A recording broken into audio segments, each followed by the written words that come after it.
It may not sound like it, but he's mad at me right now. Danny, you're okay. So I took him out of the buck pen and took him for a little walk. Specifically for this reason. I needed some pebbles to collect to take to the vet to get a fecal sample done. Yay! We got lots of pebbles. That's just what we want. Yay! And I didn't want to have to try to figure out whose was whose in the pen. So I just brought him for a little walk just to get the things moving. And now he's good, other than just mad because I took him away from his friends. You can go back now, okay? He's very cold. So he was the buck that I was worried about this summer for being so thin. I wormed him. He seemed to do a bit better. And then now he's just still scrawny. Nora, you leave it. He's still skinnier than I would like, so I'm gonna take some feces in to the vet tomorrow. You wanna go back with your friends, hey? Anyway, so I'm gonna collect some of this, throw it in a bucket, because I forgot to bring my plastic baggie out. So we're just gonna toss it in here, and then we'll put Mr. Denny back in with his brothers. There you go. You go back with your boys. There you go. It's very chilly. There you go, my friend. Hey, you guys. That's their house. They need some more straw. Oh, you guys look chilly. Everybody looks a little bit funky right now because everybody's just trying to stay warm. So the boys also have, the instinct to urinate all over themselves to create a beautiful musky cologne to attract the ladies. And so it doesn't really help to keep them warm when they're constantly spraying on themselves. But they are doing fine, getting some extra food just like everybody else. Alright, so I am quickly running through chores, and I have got to take Titan, my little blue roan buckling, to Dawson Creek. So that's just over an hour away from where we live, because he is going to a new home. He tested as a G6-S carrier, and as a breeding buck, they don't get to stay if they're a carrier. Horses are fed. Bucks and does still had lots. I gave the does a little bit of fresh stuff, but this guy's got lots. Titan, we're gonna go on a trip, bud. Come on. You snuggly little stinky boys. Oh, big stretches. Oh, big stretches. Come on, Titan. Come on. Oh. If you want to know what stinks super bad, is a buck house. Oh my goodness. Worse than teenage boys after a hockey game in a change room. How do I know? Well, because I used to play hockey. Titan, you gotta come with me, bud. Hey, Grant. Oh, goodness. Are you gonna come? Now you cannot see the river quite much.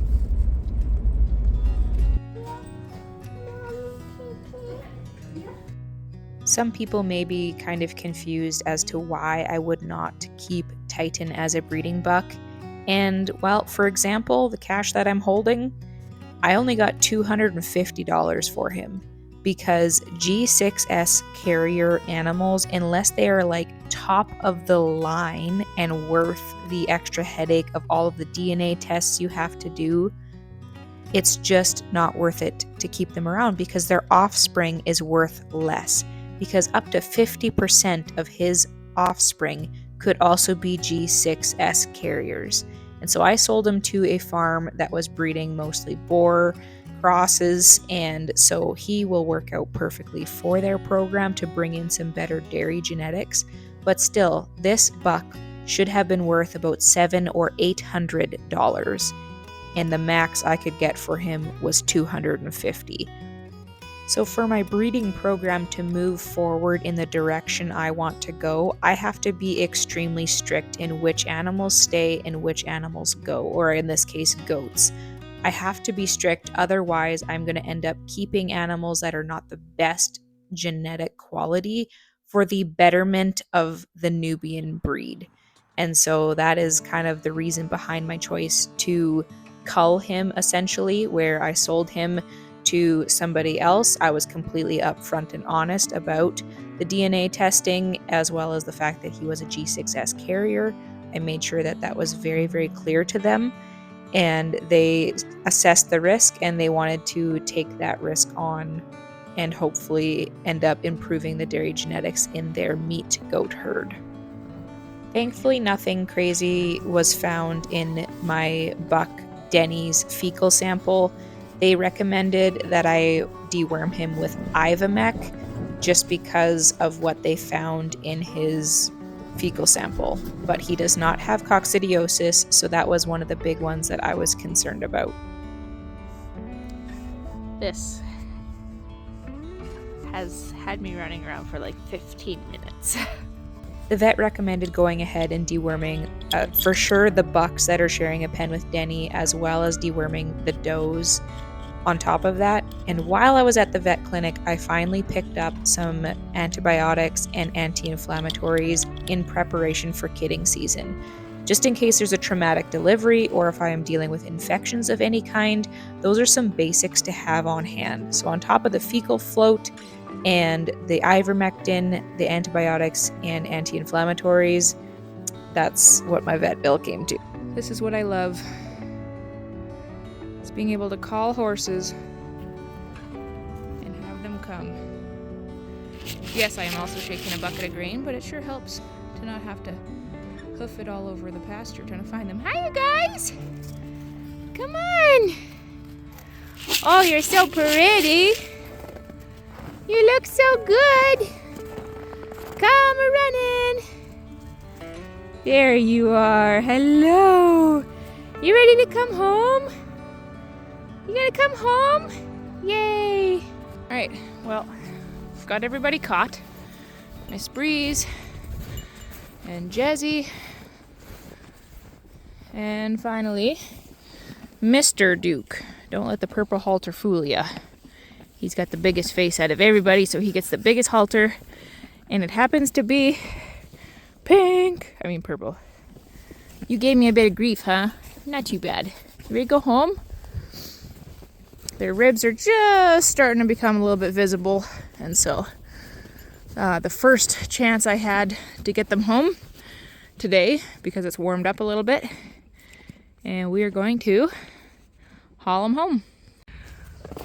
1, 2, and 3. Hi, you guys ready to go home? Whee! All right, let's go before you're all antsy. And we did it, yay! Oh my goodness. I am not joking when I tell you that hauling horses or anything in a trailer stresses me out. Hi!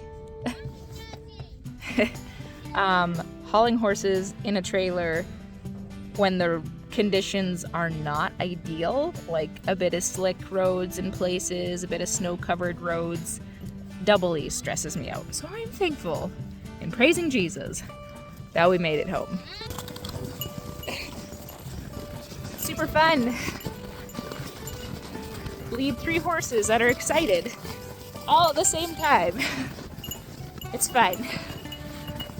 Easy, easy. Hey, you guys.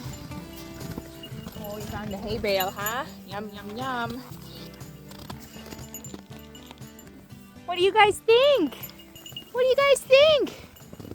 Oh, here comes Grace. And suddenly the pen is very, very full. Oh my goodness. Crazy, crazy girls and boys. All right, name time. We've got Grace, And we've got Raven. We got Breeze. Jezzy. Duke, who just got chomped on. Dottie is in the back, walking to the right, following Charlie the pony. And then we've got Jitterbug. And she is saying hi to Jazzy with her little clacking. Oh, Duke, are you going to be a big man, huh? And of course, Ladybug over there. Jazzy's probably looking the thinnest out of the three. She's not actually as bad as she may look at the moment, but she probably will come around in the next week or two with just getting on consistent hay. I would have brought them home earlier, and by earlier I mean like a week or two ago, but we were struck with that -20, feels like -30 stretch, and so it was not safe to haul horses when it was that cold. So they'll get all the grub and the good lovin'. Whoa, good job, honey. So we'll get these guys fed.